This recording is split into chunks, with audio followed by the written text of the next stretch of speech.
Good morning, dear students. Today we are going to discuss. The topic is judicial control over administration, uh, and then the introduction of myself, Dr. A. Shankar Kumar, working as assistant professor, Department of Public Administration, Government Degree College, Malkajgiri, Telangana State. So, on the topic is judicial control over administration. There are certain control in the parliamentary democracy for the maintenance of transparency, accountability, responsibility from the side of the executive departments.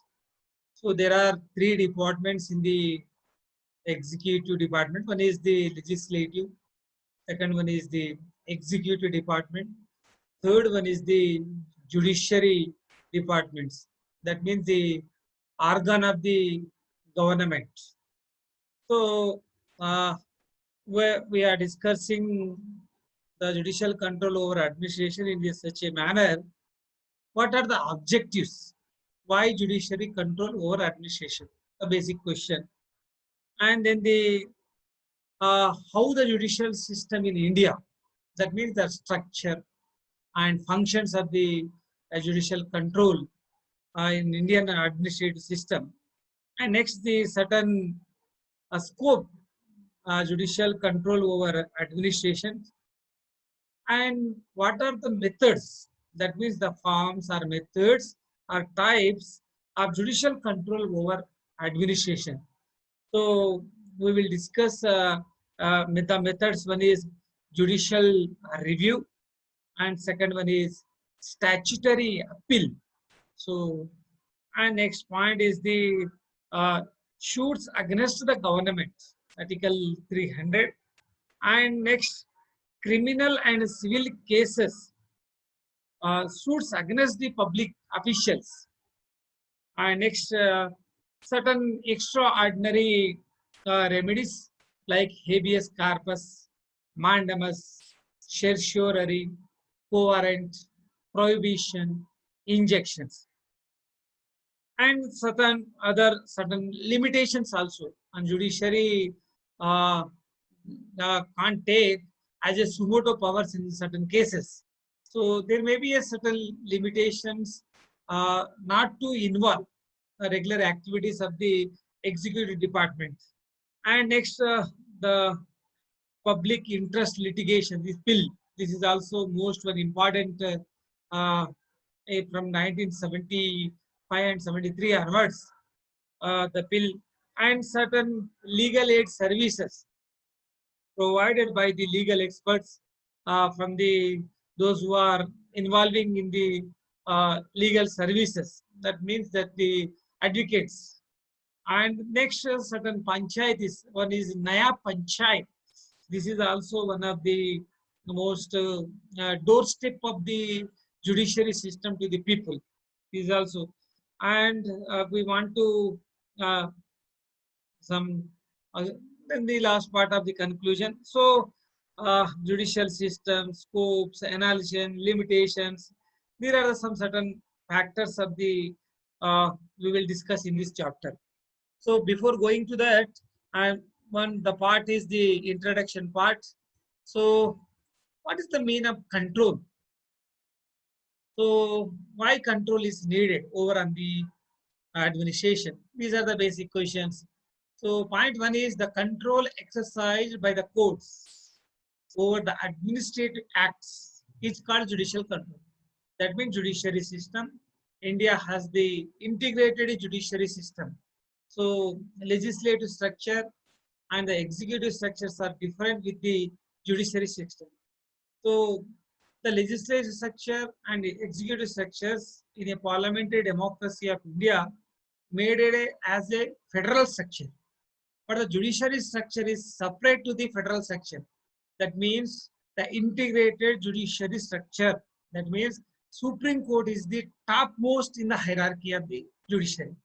So the judiciary, under the judiciary, the High Court will function, and under the purview of the uh, High Court, the district courts will be functions. So there is a uh, hierarchical channel from top to bottom in Indian judiciary system. Right? In the words, it means the power of courts. Control means judicial control means the power of the courts to keep the administrative acts within the limit of the law. That means the protection of the constitution and laws are depend upon the judiciary system. So the Indian judiciary system is the most powerful judiciary. So it also implies the right upon aggrieved citizen to challenge the wrongful acts of administration in a court of law. The primary objective of judicial control over administration is the protection of the rights and liberties of citizens. Rights and whatever the guarantee given by the constitution's rights and liberties by ensuring the legality of administrative acts. That is the most important act of the judiciary. So what are the basis? How the judiciary will, when the judiciary will involve and how the judiciary will judge.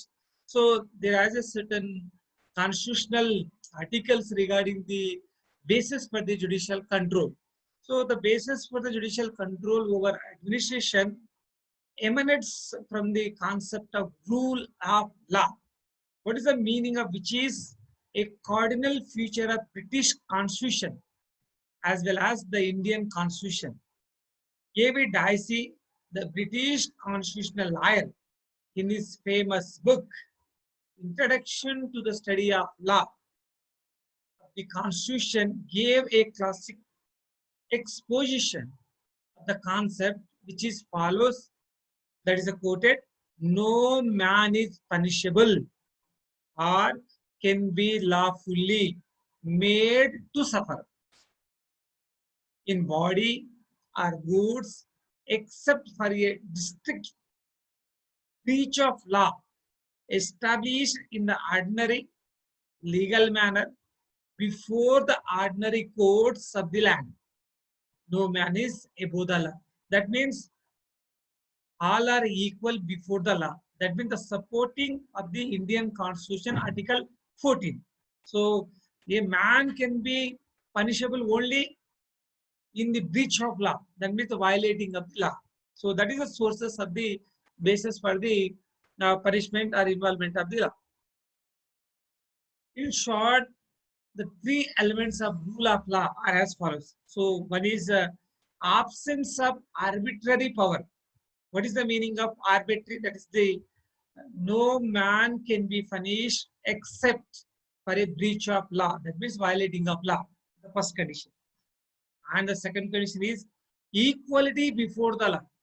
So that is equal subjection of all citizens, either rich, poor, high, low, official, non-officials, to the ordinary law of the land administered by the ordinary law courts.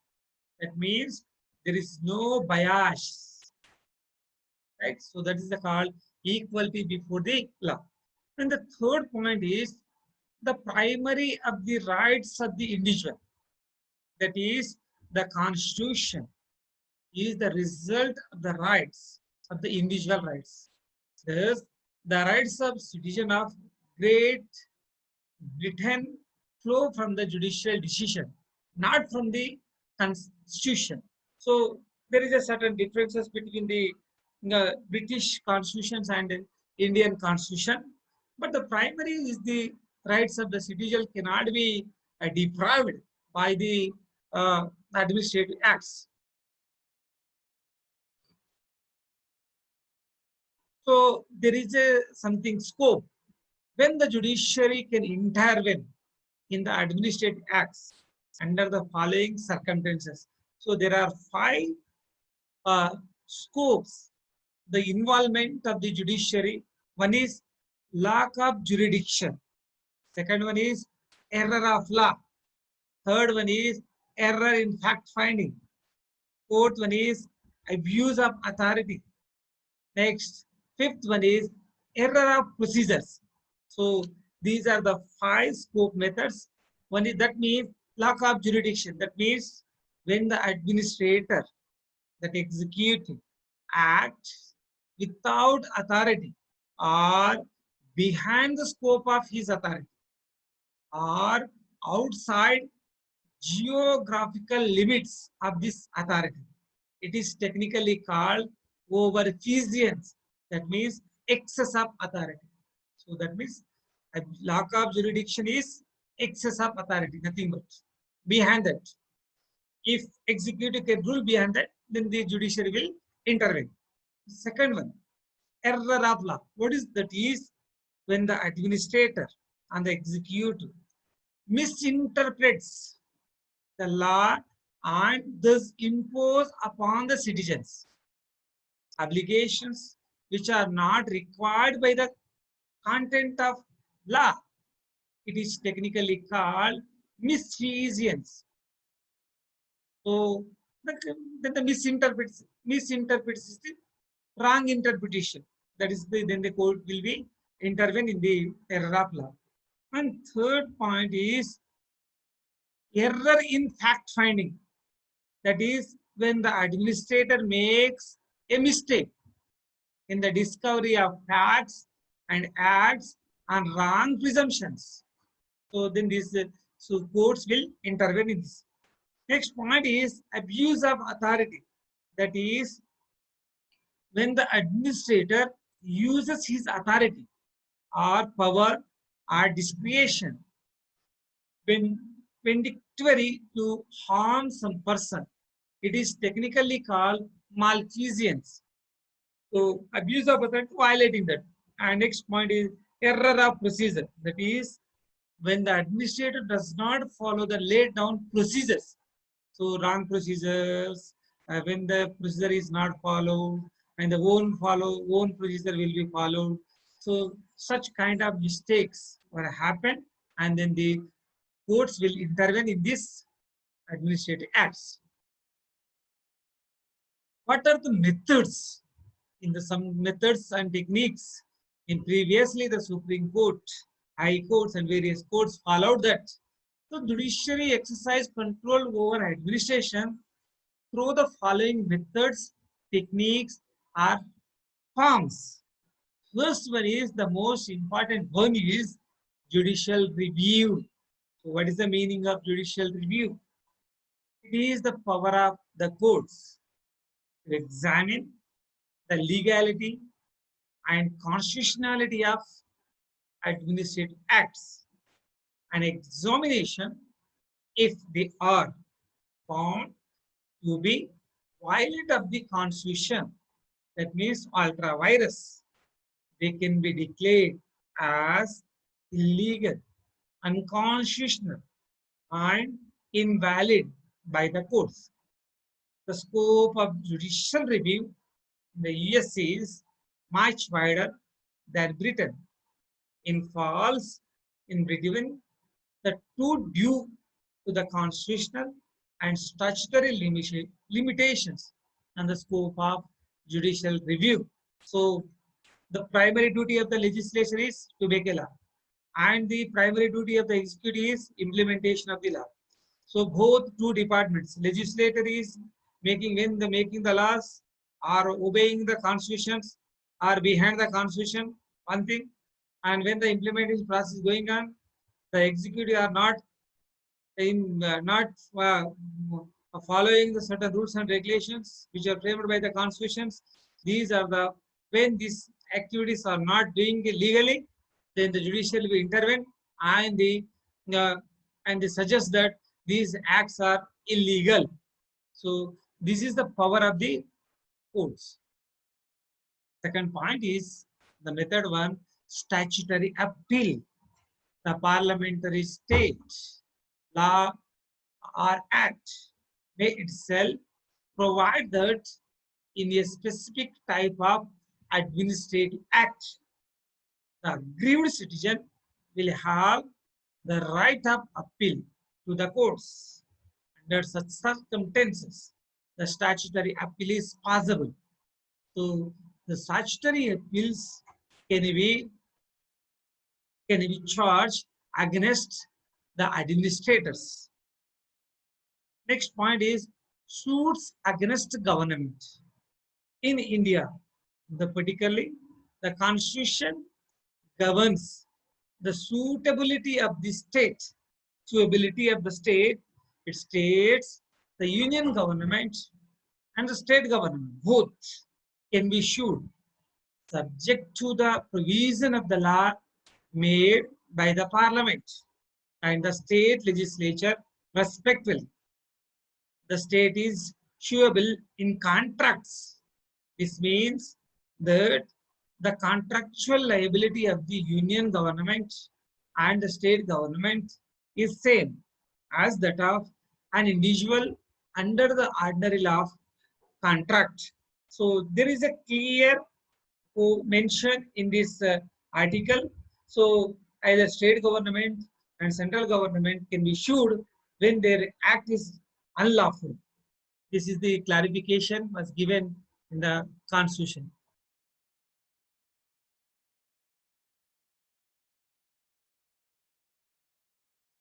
Next point is suits against public officials.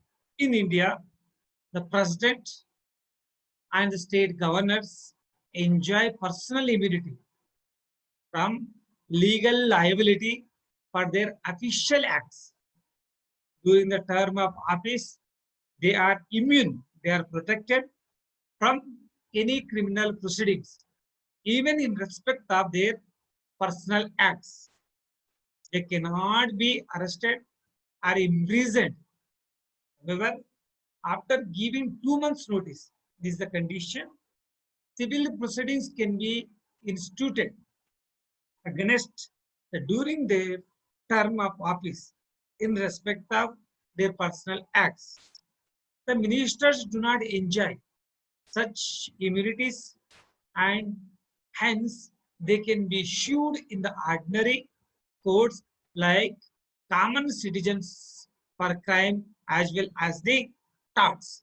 So the constitution has given the two exemptions. One is the president and second one is the governor. They are immune from their including personal and official acts. This is, but then the governor and president can also be sued after the retirement. After the retirement and involvement of the only personal matters, not the legal matters and official decisions. They can be sued. The civil servants are conferred a personal immunity from legal liability for official contacts by the Article 299 of the Constitution of India. In other cases, the liability of the officials is the same as of an ordinary citizen. Civil proceedings can be instituted against them for anything done in the official capacity after giving a 2 months notice. So this is the 2 months notice is the commons for the everyone. As regards the criminal liabilities, the proceedings can be instituted against them for acts done in their official capacity with prior permission from the government. So there are conditions. One is prior permission from the government one, and second one is civil proceedings and criminal proceedings. So these are the two proceedings should be followed, and the officials are certainly the government has to approve for this. Confirmation is needed. So there is a certain immunity is provided as for the official act, not the personal acts. And extraordinary remedies. These consist of the following 6 kinds of writs issued in the courts, issued by the courts. First one is habeas corpus. Habeas corpus, it literally means to have the body of. That means body should be presented before the court. It is an order issued by the court to a person who has detained another person to produce the body of the latter before it. The court will set the imprisoned person free if the detention is illegal.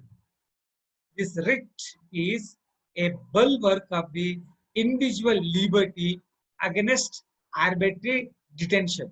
That means is protection of life. Habeas corpus, the uh, body should be presented within 24 hours in front of the court. That is the call of the Greek words, the habeas corpus. Body should be present before. That means the illegal things will not be happen. And next point is mandamus. It really means mandamus. That means we command. That means the court can command. It is command issued by the court to for whom only public official asking him to perform his official duties which he has failed to perform. So official duty, uh, official candidate has to perform his duties, not fail to perform. That is the condition. So this is a command to do something. So prohibition, it literally means to forfeit. That means the prohibition. Prohibition is nothing but stay, like a stay. It is issued by a higher court to lower court. This is the matter of the Supreme Court and the High Court, to the below district courts. When the latter exceeds its jurisdiction, so High Court excess its jurisdiction, then Supreme Court will be imposed like a prohibition. When the district courts crosses their boundaries, then the High Court will impose like a prohibition. This is the certain conditions, and this is the kind of integrated judiciary system of India. It can be issued only against the judicial and quasi-judicial authorities like a tribunals and not against administrative authorities. So any court, this is the court matters. These are the court matters regarding the prohibitions, and hence its importance as a tool of judicial control over administration is highly restricted. So this is the highly restricted to control and commanding the Supreme Court, command the various courts to be in control. And next point is certiorari. It literally means to be certified. Certiorari, C for C. Certiorari is nothing but certification. It is issued by a higher court to a lower court for transferring the records of proceedings of a case pending with it for the purpose of determining the legality of its proceedings, for giving further and a more satisfactory effect to them than could be done in the lower court. Thus, unlike the prohibition, the certiorari is only preventive, and the certiorari is both preventive as well as curative.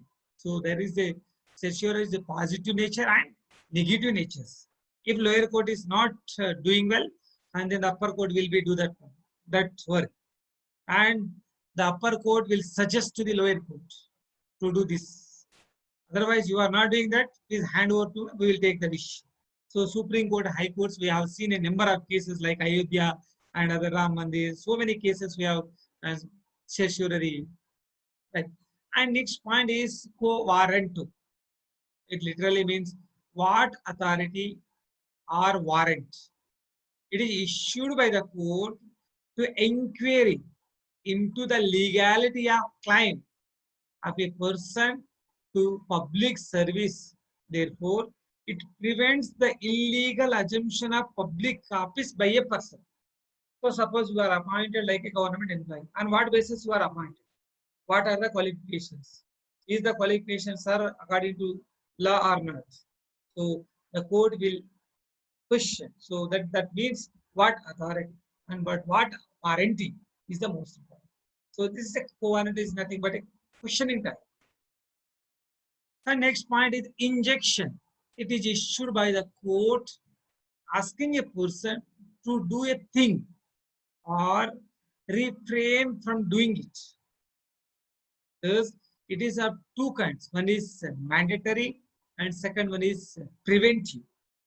The mandatory injection resembles the writ of mandamus, but it is different.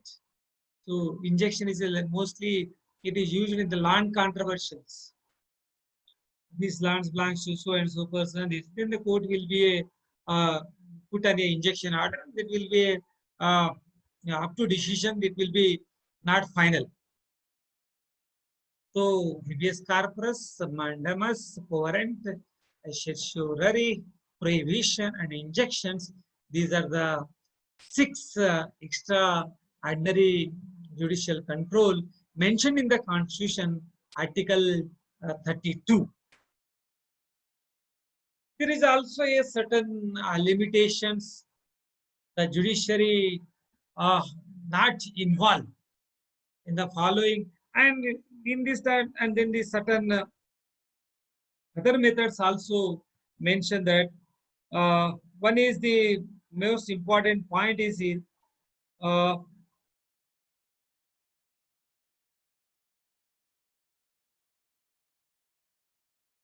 public interest litigation. This is also another point of judicial methods to control the over administrations.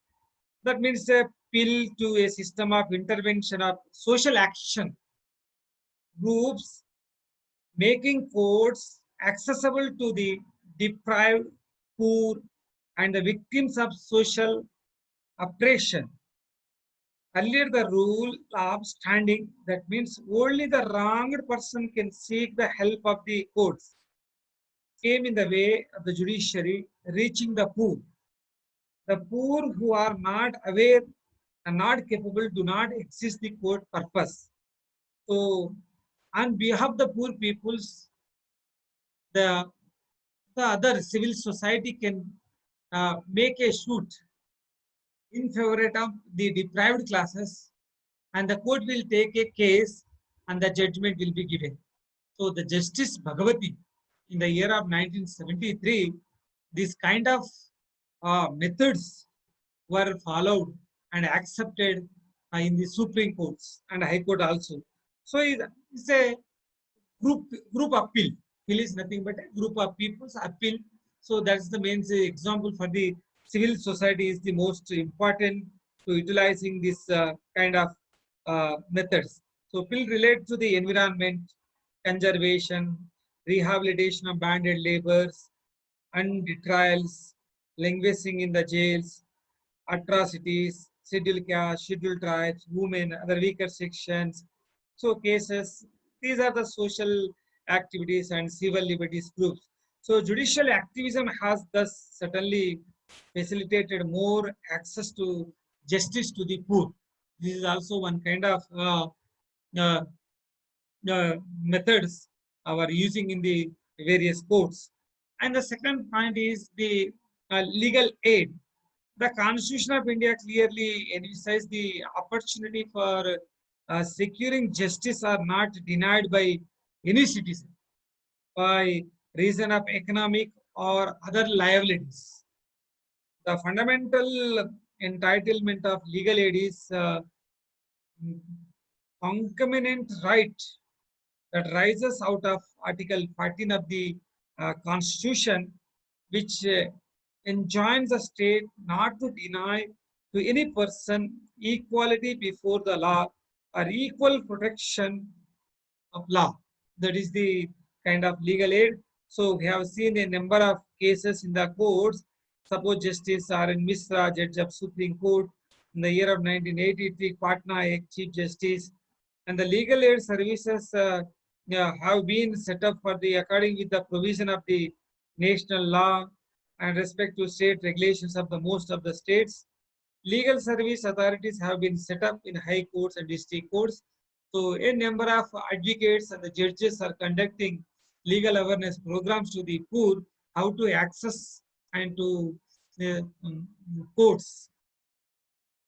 Under the Legal Service Authorities Act 1987, the institution of Lok Adalat is provided at all the states and the districts and taluka for resolution of the disputes through the uh, counseling method. That means two groups methods can come and sit together. That is the called legal aid services. Such adalatas are providing a successful alternative forum for resolution of disputes through conciliatory methods outside the regular courts. So these are the uh, outside legal authorities, outside the courts, and very near to the clients, the poor who need legal support, aid, and speedy resolutions of disputes. So this is the also most useful methods of this legal service. And some states also established for the Naya Panchayats. This also Naya Panchayat system aims to take justice to the doorstep of the rural people. So under the Panchayat Raj system, attempts were made by many state government to establish Naya Panchayats to decide civil criminal disputes of petty natures. That means the small cases. Small cases, different states laws provide different kinds of jurisdiction of the courts. So the methods are appointed by the state government from the panel recommended by the village panchayat, block panchayatis, like this. So the members are appointed of Naya Panchayati should be literate and should not hold any office, nor should be active member of any political parties. So certain condition were that Naya Panchayat systems were seen in West Bengal and other states also following this kind of uh, structure of the legal services. And then the certain prima facie, special leave, tort, ultra virus, misfeasance. These are the legal malfeasance, such kind of legal, literal words. So that means the abuse of authority, violating of rules and regulations of the courts. And there is also certain limitations of the courts. We have seen that in this uh, one is why limitation the following factors limit the effectiveness of judicial control over administration. One is the judiciary cannot intervene in administrative process on its own. That is the main. The court intervenes only when the aggrieved citizen takes the matter before them. Therefore, the judiciary lacks the suo motu power. That means judiciary cannot intervene its own interest. So the appeal is necessary. This is the one kind of limitation. And second point is the control exercised by the courts in the nature of post-mortem control. That is the intervention after the damage is done to the citizen by the administrative acts. So like a post-mortem. So after incident is completed, then the court will intervene. So previous the court will not intervene. My next point is all administrative acts are not subject to judicial control, as the parliament may exclude certain matters from the jurisdiction of the courts. Suppose Schedule 9, the land reforms and other acts, reservation system, some the classes are mentioned in this schedule. So this schedule is not applicable to the judicial review. So the Supreme Court cannot intervene in this matter. And next point is self-denying ordinance. That is, the judiciary denied to itself jurisdiction in certain matters. The courts refuse to intervene in the certain purely administrative matters on its own accord. So the own accord, the Supreme Courts will not be intervened. And certain points is the uh, prohibit castes. So prohibit castes, and then the uh, cumbersome procedures also, and then the lack of awareness about the legal and court systems. Next, the erosion of autonomy of judiciary. This is also including the following points. And then the uh, so anyhow, these are the methods and the bases, various forms, scope, and certain limitations on the judiciary functions. In India, the integrated judiciary system we are following And then the judiciary system is very, very active. In some of the cases, we have seen that. And next point is the uh, Supreme Court has played a very active role when the executive and legislatory both are uh, don't want to say fail, but in some way lack of some not showing interest, then judiciary will active and show the activism. That is called judiciary activism. And sometimes judiciary also played a overactivism. So judicial overactivism, judicial activism. So in number of cases, number of judgments, we have seen that the overactivism and below activism, and there is sudden. So the judiciary is should be in India free from politicians. It's like a autonomous body. It is a completely constitutional body, supreme of the law, and the constitutional legality. Protection of the constitution is the primary responsibility of the uh, judiciary. So in a democracy, the primary objective of judiciary system is to ensure the citizens' rights. That is the fundamental.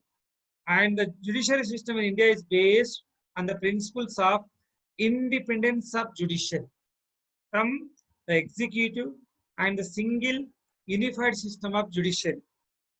The main purpose of judicial control over administration is to ensure the legality of administrative actions. Legality of the administrative action. The judiciary has over administration is to ensure the legality of administration. An important role to play the application of rule of law. All are equal before the law. We have discussed in this chapter the judicial system, the methods of judicial control over the administration, and the judiciary effectiveness, and some recent trends in the judicial system like Pill, Naya Panchayat, legal aid systems, and Lok Adalat as a people's court. I have discussed in this chapter.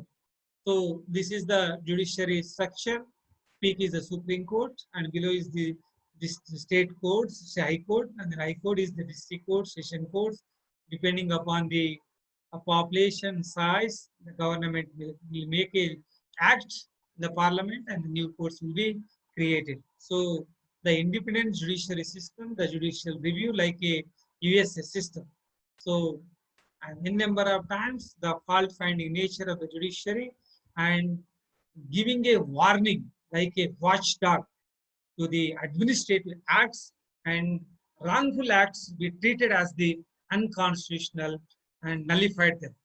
This is the judiciary in this India. Nearly up to 70 years, they played greater role to protect the constitutions and the protection of the illegal activities of the administrators.